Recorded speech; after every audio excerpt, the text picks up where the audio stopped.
Hello, and welcome to Soothing Pod's Sleep Stories. My name is Arif, and tonight I will be your guide as we travel to ancient Greece, where we will unwind with the romantic story of unconditional love, the story of Odysseus and Penelope, the king and queen of Ithaca. Before we begin, however, let us take a moment to unwind and find comfort in the space that we are in, here and now. Close your eyes and lie down in your bed, giving yourself some time to find a comfortable position. Feel the softness of the mattress beneath you. What points of your body are in contact with the plush bed? Your arms, your hips, your stomach, your legs? Can you feel them sinking deeper and deeper into the comfort of the bed as they relax more and more? This bed, this room, is a safe space for you to come and unwind after a long day. There are no obligations here. There is no to-do list. All that you have to do here is rest. By lying here right now and listening to my voice with your eyes closed, you are doing just that. As we embark on this journey together and your mind wanders to the sun-kissed shores of the Mediterranean, you will become more and more and more relaxed. As you breathe in, pay attention to how that breath feels in your chest. Feel your lungs and chest expand as you breathe in, and feel your muscles relax as you breathe out. Every breath you take is both nourishing and relaxing, nourishing and relaxing, nourishing and relaxing. If at any point during our story you find your mind wandering, know that you can turn to those deep, slow, nourishing and relaxing breaths for comfort. Now that we have taken a moment to unwind and find comfort in the space that we are in, here and now, let us begin our story. Penelope awakened to the sound of birds chirping in the treetops, hanging over the river that laced through the countryside beside her house. It was the same thing she woke up to nearly every morning. First, she would feel the warmth of the sun bleeding through the glass window pane, leading out to her balcony. Then, she would hear the first chirps of the birds as the sun brushed over them, shaking the chill of night from each and every fluffy feather on their wings. The song of the beautiful birds ensured that every single morning she awakened with a slight smile on her lips, no matter what the day had in store for her. This morning in particular, Penelope felt a lightness and positivity coursing through her body. It was as though some bright, promising energy was enveloping her whole being. She tiptoed out onto her balcony in her nightgown, relishing in the feeling of the cool tiles underneath her feet and the warmth of the sun over her hands and her face. She stood on the balcony for quite some time, breathing in that brilliant morning air and gently humming in tune with the birds that flit from olive tree to olive tree just beyond her balcony railing. Every morning she watched the birds, but there were two birds in particular that she was drawn to.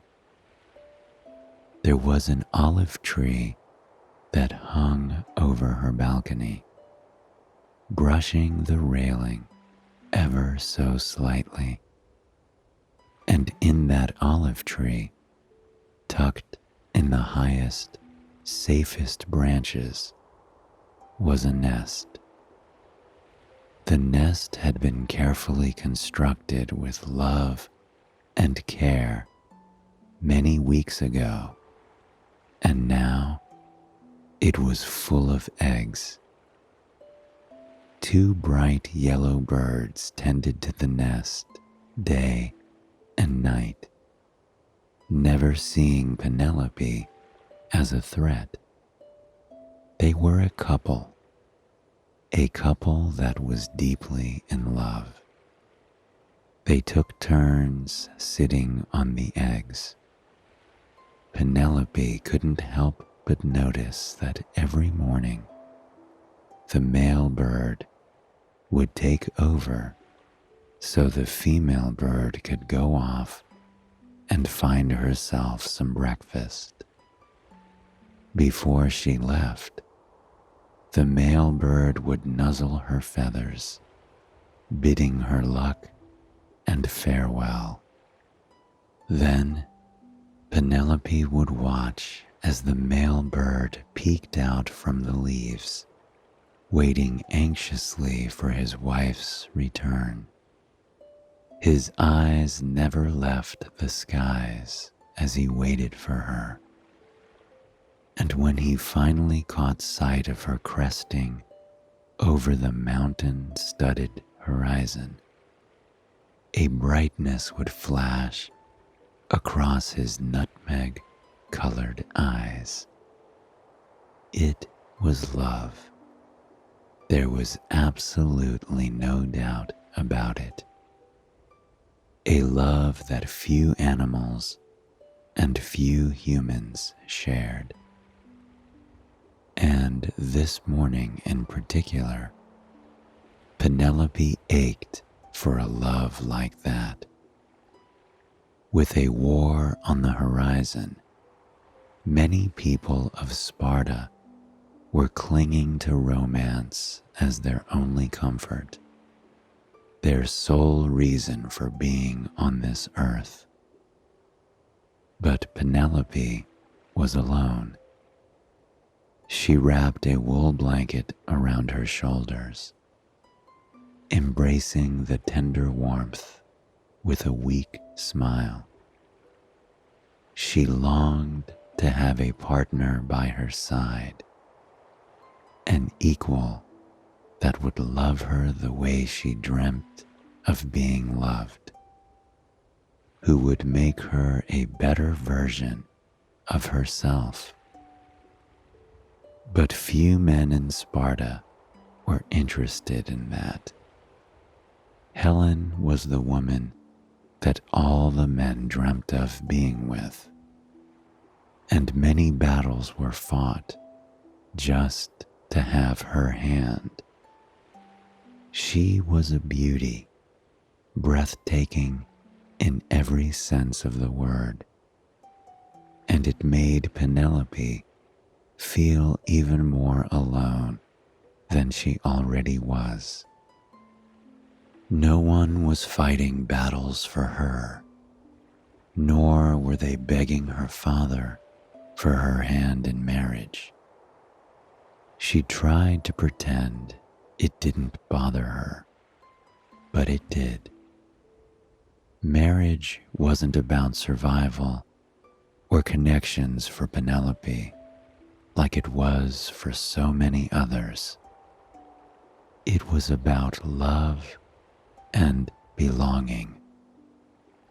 Eager not to dwell on what she didn't have, Penelope threw on a silk gown and headed out of the house, wanting to occupy both her time and her mind. She went to the library, her favorite place on the estate. There, she could read for hours underneath the filtered sunlight of an old oak tree. She could dwell in foreign lands and magical places.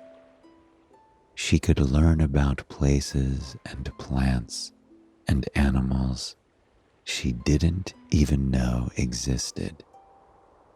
She could read poetry aloud to herself, sweet as nectar on her tongue.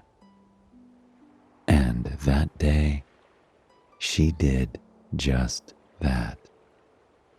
She nestled underneath the lofty branches of a powerful, ancient oak tree and popped open a few worn scrolls, reading as the soft sunlight kissed her skin and the fragrant, floral breeze billowed her silk gown and hair. A shadow fell over her by the time she was about halfway through her scroll, and the cause of this shadow was not the clouds, not an unruly branch, but a handsome stranger standing over her with a smile on his lips.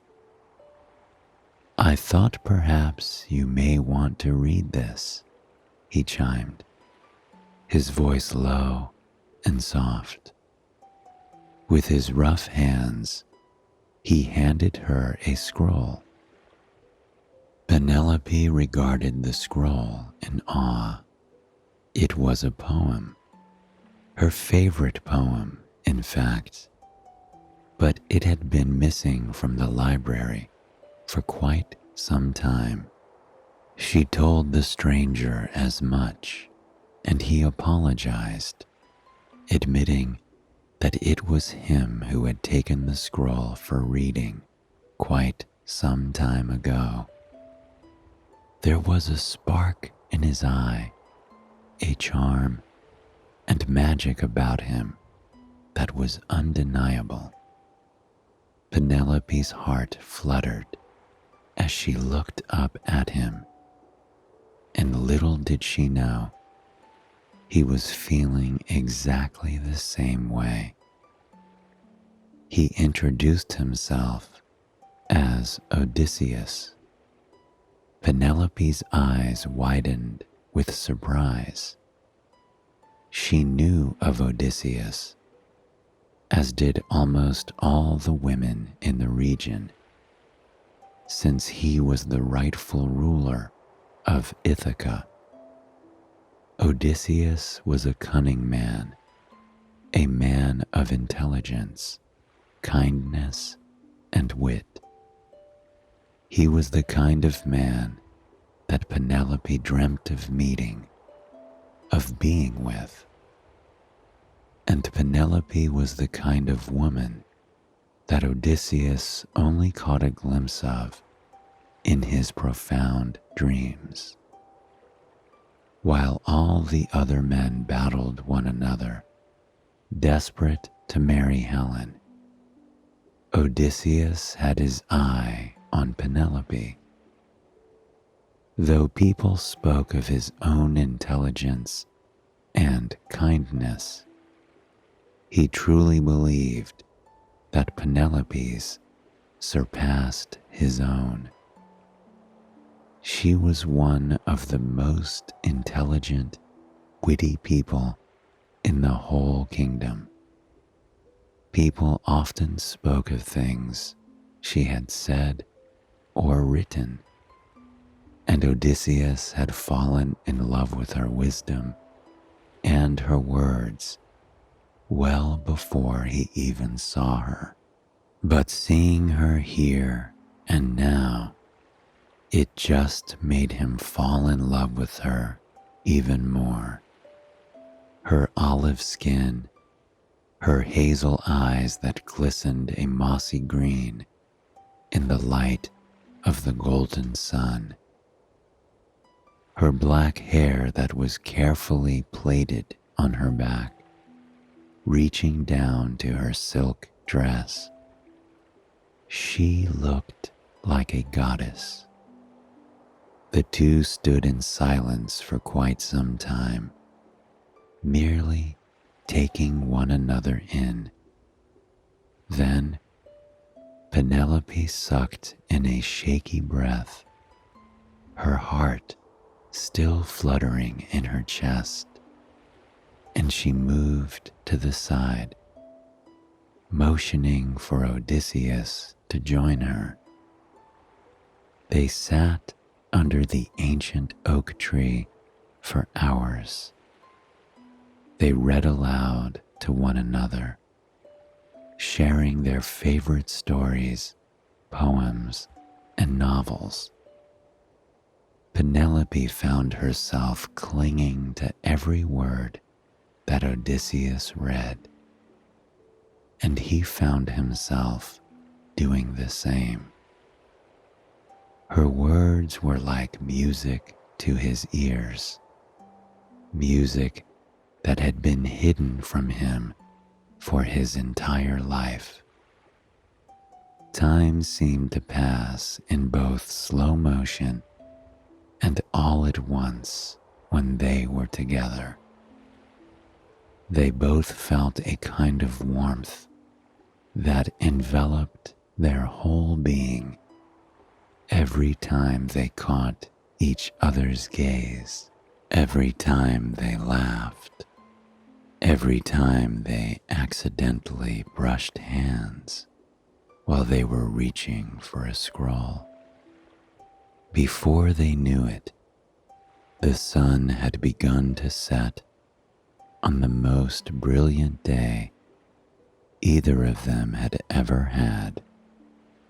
It crept closer and closer to the horizon, painting the sky a brilliant watercolor of scarlet, burnt orange, rose, and goldenrod. Penelope gathered her things.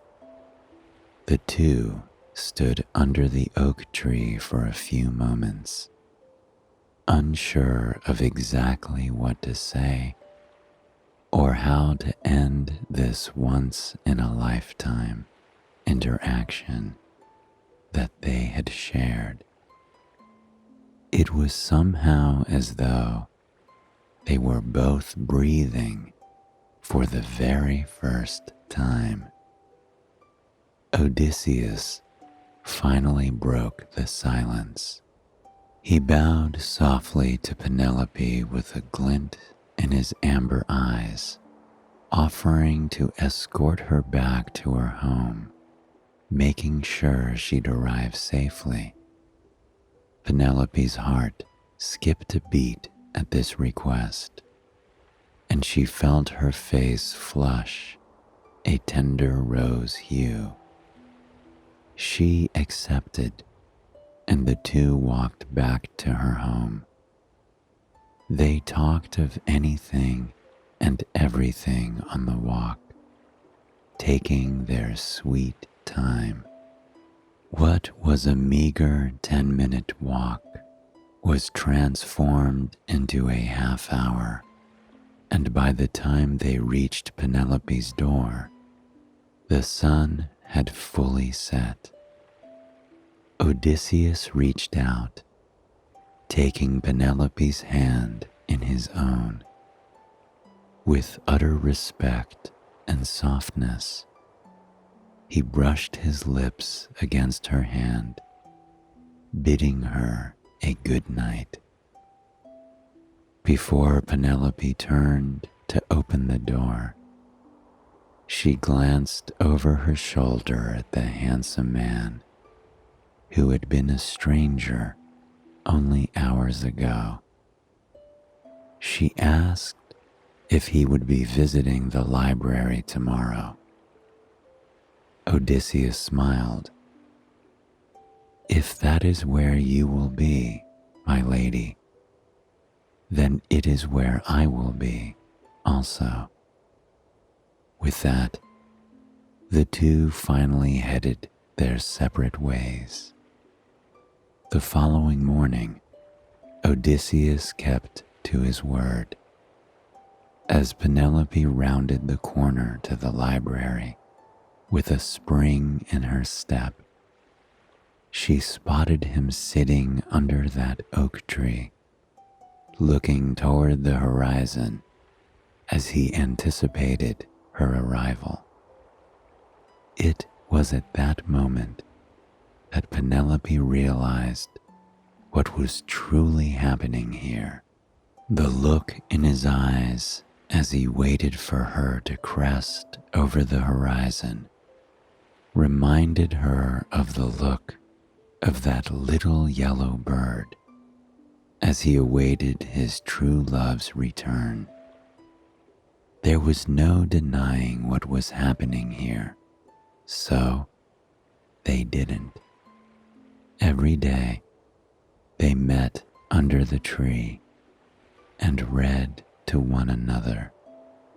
They lingered for hours, gently brushing against one another, laughing, telling stories, and reading poems.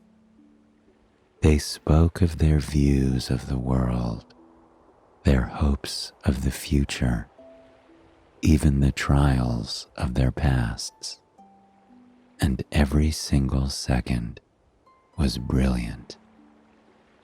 It only took a week for Odysseus to approach Penelope's father, asking to marry her. Her father accepted with no hesitation, knowing Odysseus was a good man. Their first day as husband and wife was one of the best days in Penelope's life. They crossed the threshold into their new home together, and with those steps, they crossed into their new life. And what a brilliant life it was. While most couples went their separate ways without so much as a second glance, Penelope and Odysseus were truly inseparable. They were a pair, a partnership, two halves of the same person. Every moment they were away from one another was a moment where they ached to be in each other's company once more. Every laugh, every smile, every word exchanged between them only made their love grow more and more.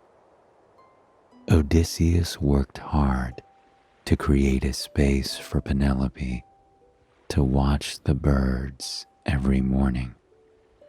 It was something they shared together. Odysseus would sit with her on the patio, wrapping a wool blanket around both of them.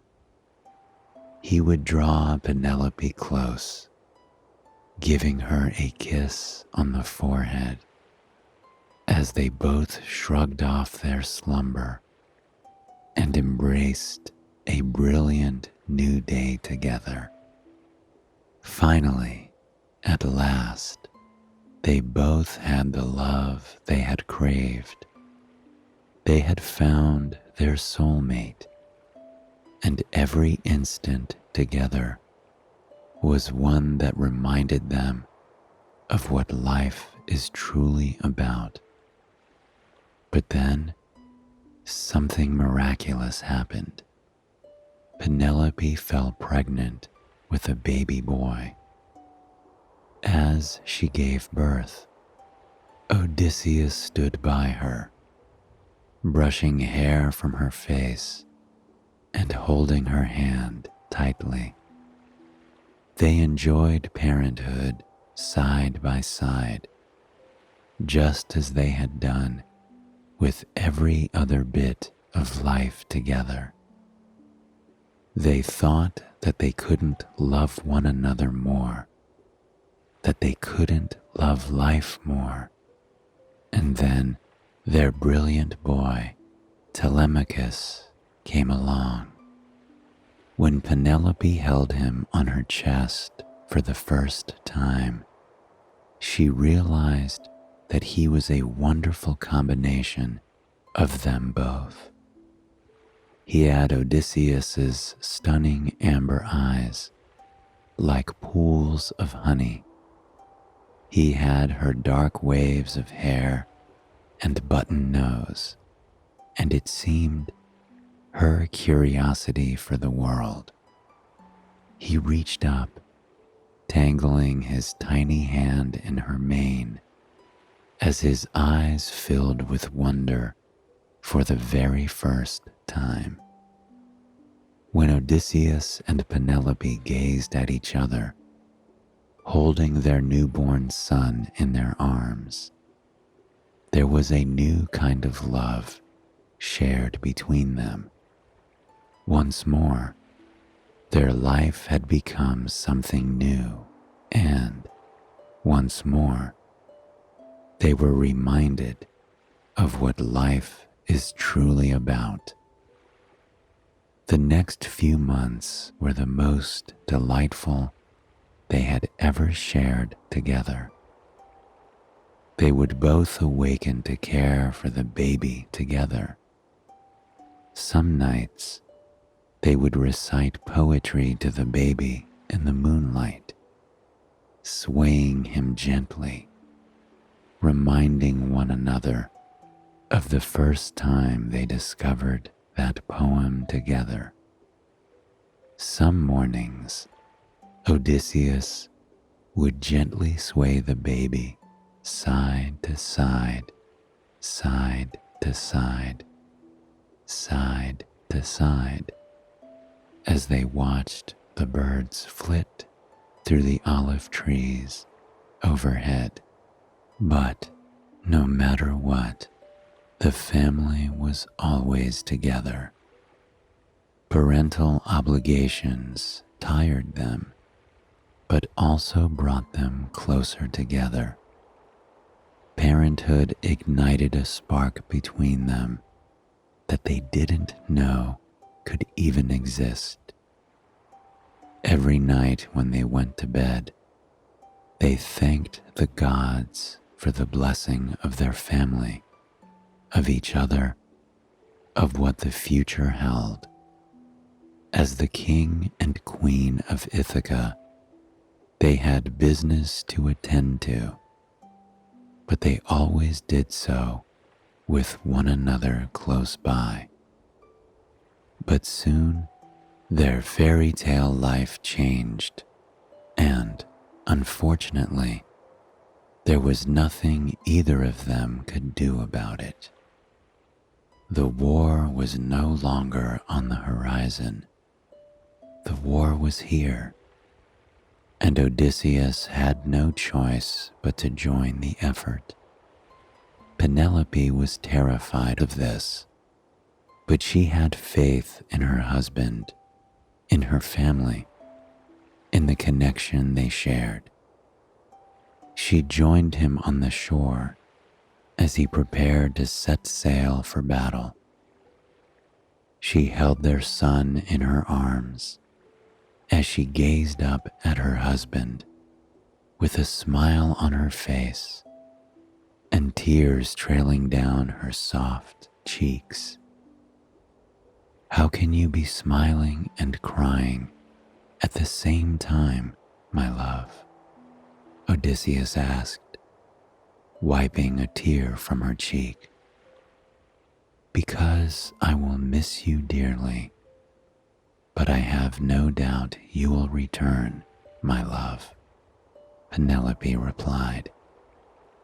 She kissed Odysseus and clung to his hands, squeezing them with reassurance. As he walked away to get on the boat, Penelope watched him, her whole being aching to join him, to not leave his side. But, unfortunately, the war had other plans. Penelope went about her duties as queen. Every night, she sat on the balcony, looking out to the sea and waiting for her husband to return home. She would read poetry aloud, trusting that he would feel the words in his heart. She knew her husband was alive. She could feel him with her every moment of every day. And so, when after 10 long years the war ended and he still didn't return, other people of the kingdom weren't so steadfast in their belief. By the time another few years had passed, they believed in their hearts that without a doubt, the king was dead. Regardless, Penelope refused to give up hope. She sat on the balcony every night, reading to her son and keeping her eyes locked on the horizon, waiting for her love to return, just as the little golden birds had done on her balcony all those years ago. Her husband was the wisest man in the land. He was cunning, strong, and witty. She knew a simple war could not kill someone as brilliant as him. And, in her heart, she could still feel him with her. It wasn't long before the men of the kingdom began to flock to the castle, suitors desperate for Penelope's hand in marriage. Penelope turned them away again and again, telling them that she was married and her husband was coming home to be with her and the child that they shared. Soon, that stopped working. The aides and fellow leaders urged Penelope to marry. The kingdom was without a king, and the suitors would eventually lose their patience. Penelope knew this to be true, but she also knew that all she had to do was buy time for her husband to find his way back to her. So, she made an announcement to the kingdom.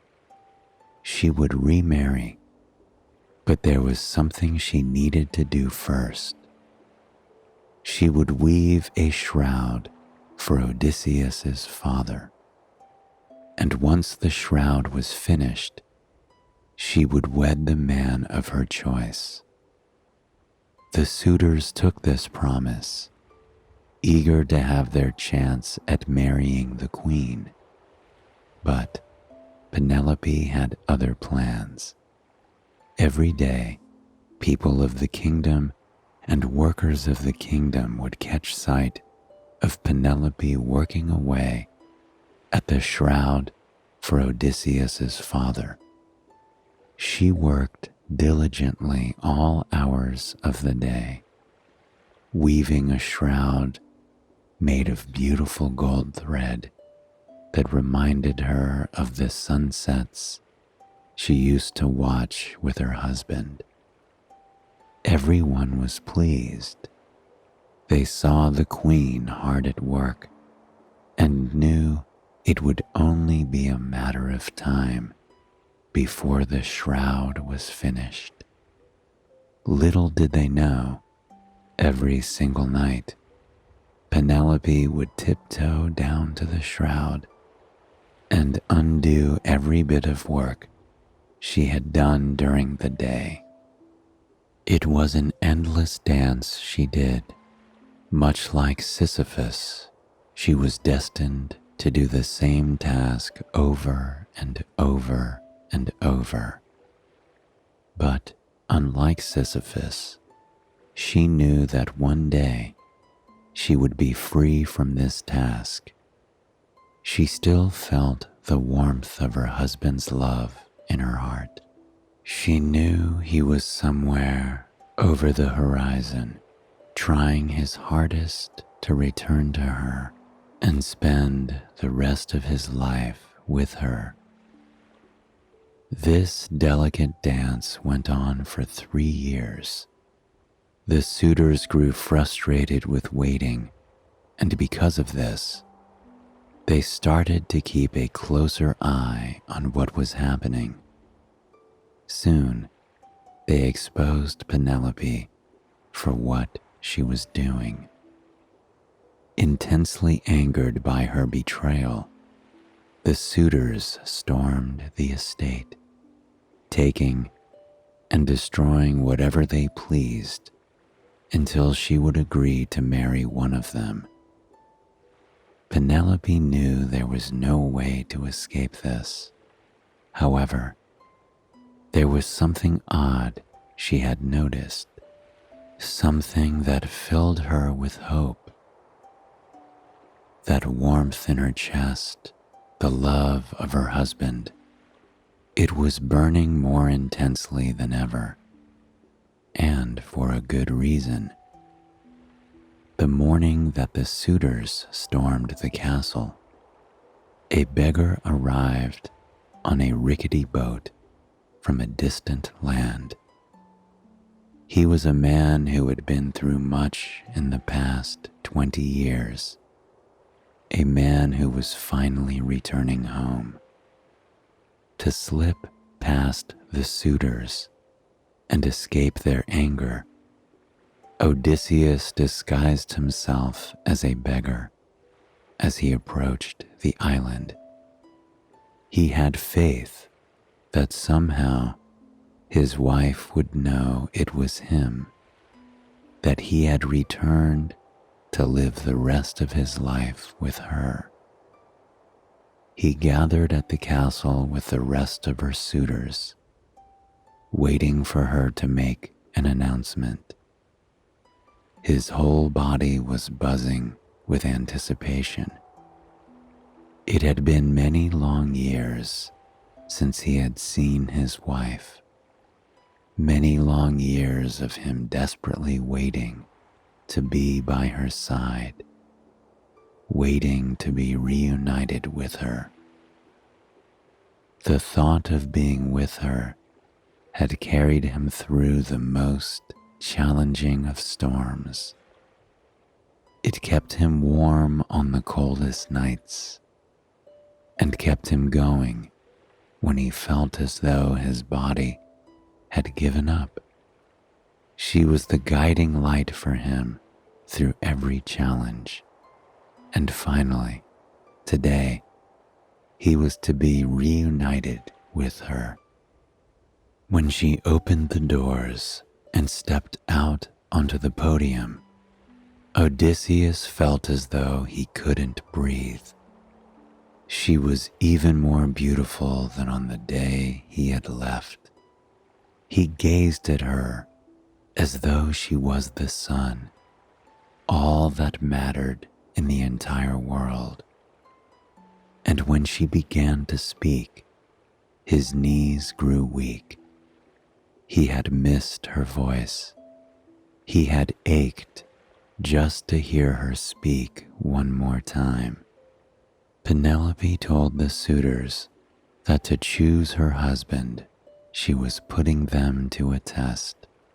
The one who would pass the test would become the king of Ithaca by her side. The test was simple. Whoever could string Odysseus's rigid bow and shoot an arrow through 12 axe heads would become her husband. The crowd of suitors immediately leapt at this, seeing it as an easy opportunity to marry Penelope. Over the course of the morning, suitor after suitor tried and failed to string Odysseus's bow. It was an impossible task, one that only Odysseus himself would be capable of doing. They walked away, dejected and furious that they had lost their chance to have Penelope's hand, and with it, the entire kingdom. Then it came time for Odysseus himself to try. With ease, he strung his trusty bow and shot the arrows through 12 axe heads. The crowd was silent, in shock. Penelope stood by with tears in her eyes, hands shaking. Odysseus pulled down his cloak, revealing his face, and though Penelope was delighted at the reignited hope of seeing her husband once more, there was anxiety welling inside her. Could it really be him? Was this a trick by the gods? She neared him, her hand outstretched. He pressed his palm against hers, and every bit of doubt drained from her body. The missing piece of her clicked back into place. An electric surge trailed through her body as her heart thudded with warmth. Tears stained both of their eyes as they embraced for the first time in 2 decades. The lovers were reunited once more. Penelope clung to him, burying her head in his chest as she drew him closer and closer. She told him that she knew he would return. She had held out hope all of these years. She knew that if he was in the crowd, if he had returned, he would be the only one able to string his bow. Odysseus brushed the hair from Penelope's face and kissed her gently on the lips, lost in her eyes and in the beauty of this moment. He told her of the journey he had been on, of the odyssey he was on to return to her and their family. He never gave up hope that one day he would be back, holding her in his arms. He knew in his heart that she had remained faithful to him, that they would spend the rest of their lives together in utter bliss. And they did just that. After taking care of the rest of the suitors, Odysseus and Penelope went up to their balcony and watched as the sun set over their kingdom, their hands intertwined, their hearts aflutter. For the first time in so many years, they were at peace. Penelope gazed into her husband's eyes with a newfound respect and admiration, and he did the same. They didn't know they could possibly love each other more, but in that moment, they did. I hope you have enjoyed this story, and it has brought you a night of peaceful, restful sleep. Please join me again tomorrow for another sleep story. Until then, sweet dreams.